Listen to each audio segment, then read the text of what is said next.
สบายดีค่อยซื่อใจอายุ15ปีค่อยอยู่ห้องม.5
เชิญนั่งลงเอ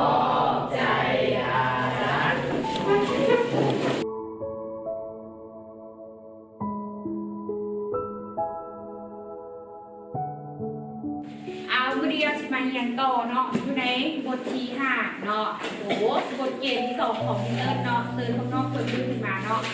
ม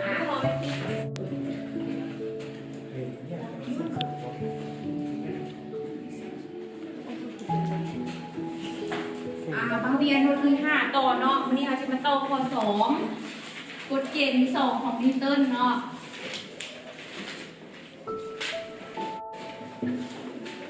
พวกน้องพากันเอาโจทย์เนาะถ้าใครชื่อได้แล้วกฎเกณฑ์ที่2ของมิเตอร์นั้นมีสูตรว่าแนวใดถ้าใครสามารถตอบจันได้แล้วขอจากสมัคร1เนาะเรียนจาและคนโดกฎเกณฑ์ที่2ของมิเตอร์มีสูตรแม่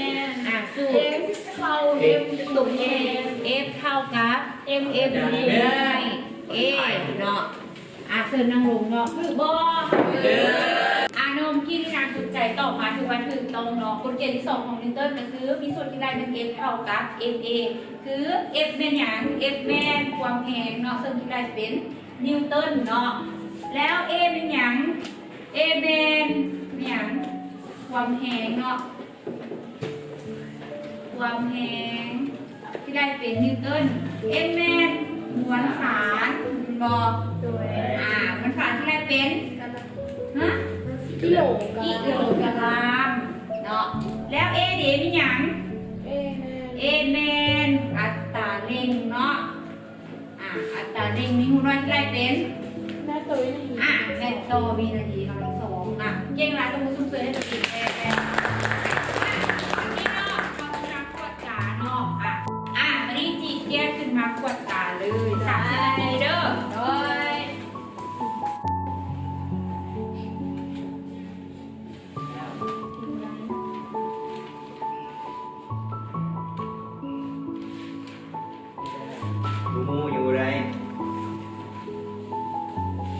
อาจารย์ได้กวดกาค่อยเลยแนมเห็นเท้าอันนึงที่ย้ายมาแต่โรงเรียนอื่นในเวลากวดกาเราบ่ได้หยังเลยถามไผก็บ่มีไผให้ใกล้ค่อยเลยอีตนลาวเลยเอาเจียค่อยไปให้เราใกล้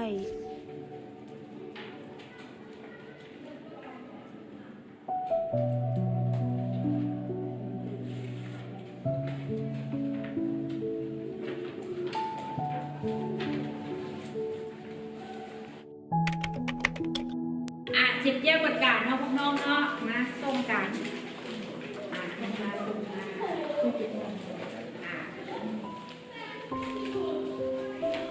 วันนี้เชิญพวกน้องพักผ่อนกันเลยเนาะใจอาจารย์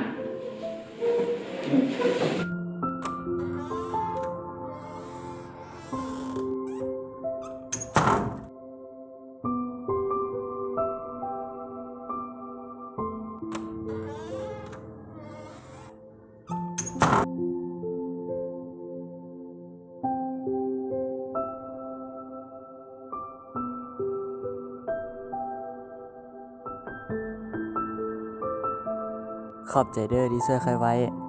บ่เป็นหยังอ้าวเพิ่นมาแต่โรงเรียนใด ค่อยมาแต่ นี่ โรงเรียนแสงสว่างพุ่นน่ะ อ้าวยังบ่มีหมู่ลิ้นนำหวะลิ้นนำพวกเขา2คนก็ได้พวกเขาก็ลิ้น โอเค เข้าซื้อกี้เด้อ เขาซื้อใจเขาซื้อเจนเด้อ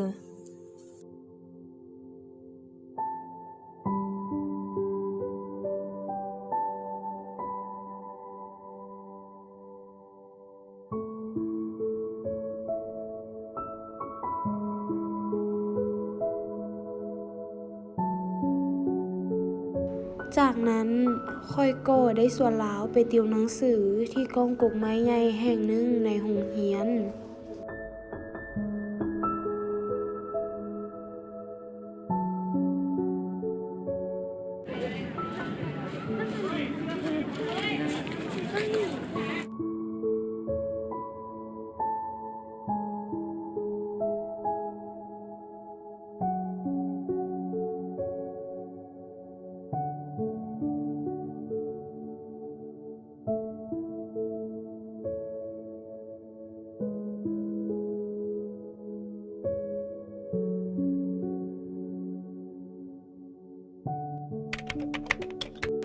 วันนี้พวกน้องกินเกียร์ขึ้นมาน้องกวดการน้อยจาก5-10 นาทีเนาะกินเกียร์ขึ้นมาข้อเดียวจงเขียนสูตรคิดลาย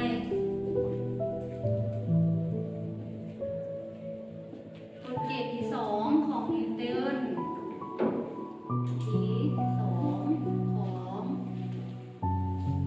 นิวตันเนาะเอาวันนี้พอเนาะข้อเดียวน้องพากันแยกขึ้นมาตอบเลยเนาะค่ะไปตอบได้เลย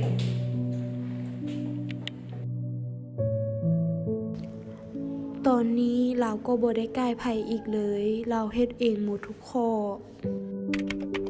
ให้พากันน้องเทียบกฎการมาส่งมาจากในน้องเบิร์เวลาของการกฎการแล้วเนาะการส่งเลย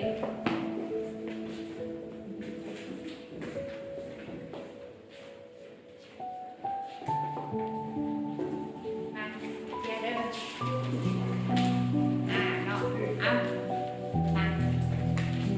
มาครบแล้วเนาะวันนี้เนาะ